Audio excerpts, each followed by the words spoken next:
টাইমে আমাদের এইখানে বেড়িবাঁধ ভেঙে আমাদের পুরো এলাকা তলায় যায়। এলাকার ফসল যেগুলো আমরা উৎপাদন করে ঘরে রাখি সেইগুলো তলায় আমাদের ভাইসে চলে যায় চোখের সামনে দিয়ে।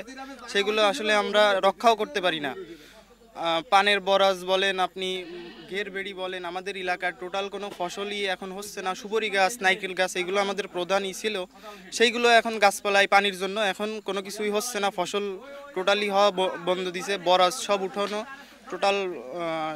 আপনার আপনাদের যে জমিগুলো আছে জমিগুলো টোটাল ফাঁকা আছে, কোনো জায়গায় কোনো ফসল হচ্ছে না।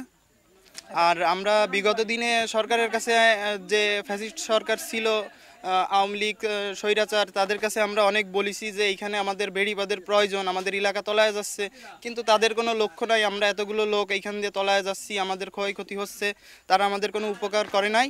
আমরা এখন জামাত ইসলামের উদ্যোগে এইটা আমরা পাচ্ছি সীমিত একটা সমাধান। আমরা চাই স্থায়ীভাবে এইখানে একটা সমাধান করতে, যাতে আমাদের একটা বড় একটা বেড়িবাঁধ হয়, আমাদের এলাকা যাতে আর চলাচল করতে পারি, এলাকা যাতে না তলায় যায়। দীর্ঘদিন বলা যায় দীর্ঘ 15-16 বছর বাংলাদেশ জামাত ইসলামীর নিবেদিত প্রাণ হিসেবে তিনি যাত্রাপুর ইউনিয়ন শাখায় কাজ করেছেন।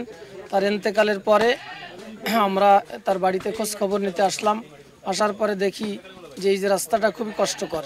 তারও দীর্ঘদিনের আশা ছিল যে এই রাস্তাটা কিভাবে করা যায়, কিন্তু করতে তিনি পারেননি। আল্লাহ তাআলা তাকে নিয়ে গেছেন। আমরা তার জন্য দোয়া করি যে আল্লাহ তাআলা যেন তাকে জান্নাতুল ফেরদাউসের সর্বোচ্চ মর্যাদা দান করেন। আমিন। আমরা পাশের এলাকা থেকে আসছি, আসলে এই জায়গাটা স্বাভাবিক জোয়ারেই তলায় যায়, তাই আমরা স্বেচ্ছায় শ্রম দিতে জামাত ইসলামের পক্ষ থেকে স্বেচ্ছায় শ্রম দেওয়ার জন্য আসছি। আমরা মাটির কাজ করছি, আমরা 200-র মতো লোক এই জায়গা মাটির কাজ করছি। আসলে এখানের যে পরিস্থিতি ছিল, এইখানে আপনার একজন মানুষ অসুস্থ হলে তাকে চিকিৎসা সেবা দিতে নেওয়ার জন্য মানুষের ভোগান্তি হতো। একজন মারা গেলে তার জানাজায় লোকজন আসতে পারতো না।